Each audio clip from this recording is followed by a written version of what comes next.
You ever notice how some people know they're being hurt, but still stay? Not once, not twice, but over and over again. You tell yourself, this is the last time. You replay everything in your head at night. You feel it in your chest, that heavy, sinking feeling that something isn't right. And deep down, you already know the truth. But somehow, you still stay. And what hurts even more isn't just the relationship. It's the way you start questioning yourself. Why am I still here? Why can't I just leave? What's wrong with me? And slowly, without even realizing it, you stop blaming them and start blaming yourself. But here's the truth, nobody explains properly. Staying toxic relationship is not about weakness. It's not because you're naive or desperate or lack self-respect. It's something much deeper than that. It's a pattern your brain learned long before this person ever came into your life. Because most people think love is simple. If someone hurts you, you leave.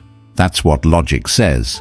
But emotions don't follow logic. They follow familiarity. And for many people, toxic love doesn't feel wrong, it feels familiar. It usually starts much earlier than you think.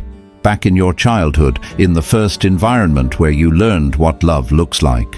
If love in your early life was inconsistent, unpredictable, sometimes warm, sometimes distant, your brain learned a very specific rule.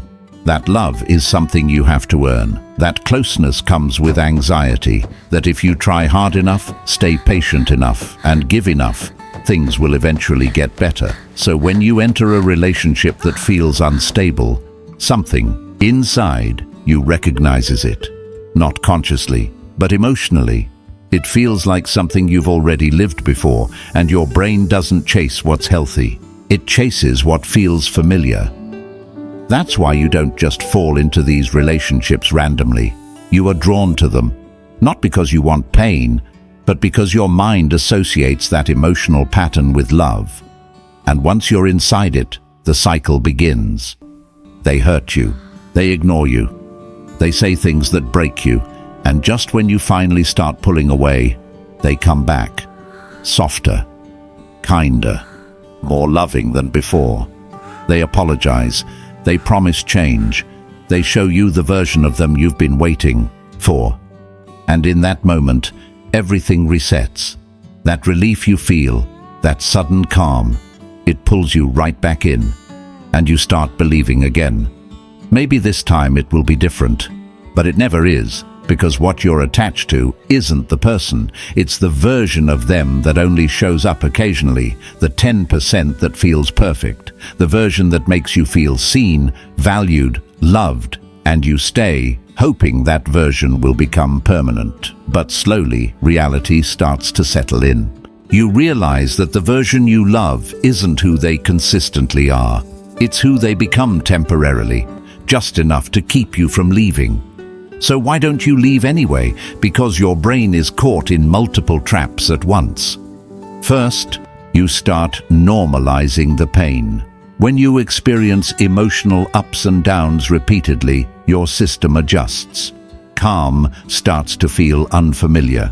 Stable love starts to feel boring. And chaos starts to feel like connection.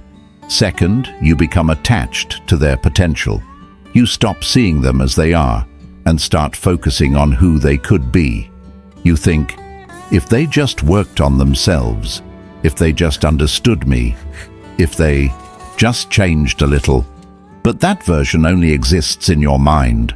Third, leaving starts to feel like failure. You've invested time, energy, emotions. Walking away doesn't feel like freedom. It feels like losing everything you built. So you stay longer, hoping it becomes worth it. And then comes the biggest trap of all. Fear. Fear that you won't find someone else. Fear that this is the best you'll get. Fear of being alone. And that fear gets so loud, it starts to sound like loyalty. So you tell yourself you're staying because you care. Because you're strong. Because you don't give up easily.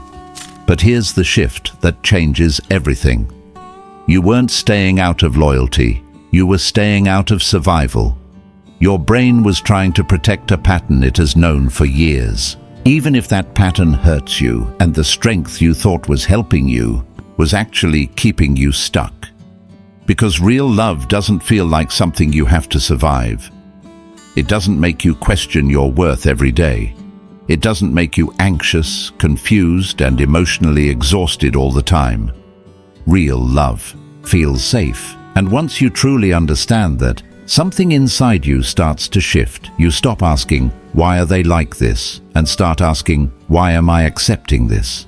And that's the moment the cycle begins to break, because leaving doesn't start with distance, it starts with awareness. The moment you see the pattern clearly, it loses its power over you. So if this feels like your story, don't rush to fix everything overnight. Just start with one honest question. Is this love, or is this just familiar? Because once you stop confusing pain with love, you stop choosing people who give you both. If this hit close to home, comment, I'm choosing me, not for anyone else, just for yourself. And if you want to understand your patterns, your emotions, and your relationships on a deeper level, subscribe, because once you understand your mind, you stop losing yourself in the wrong people.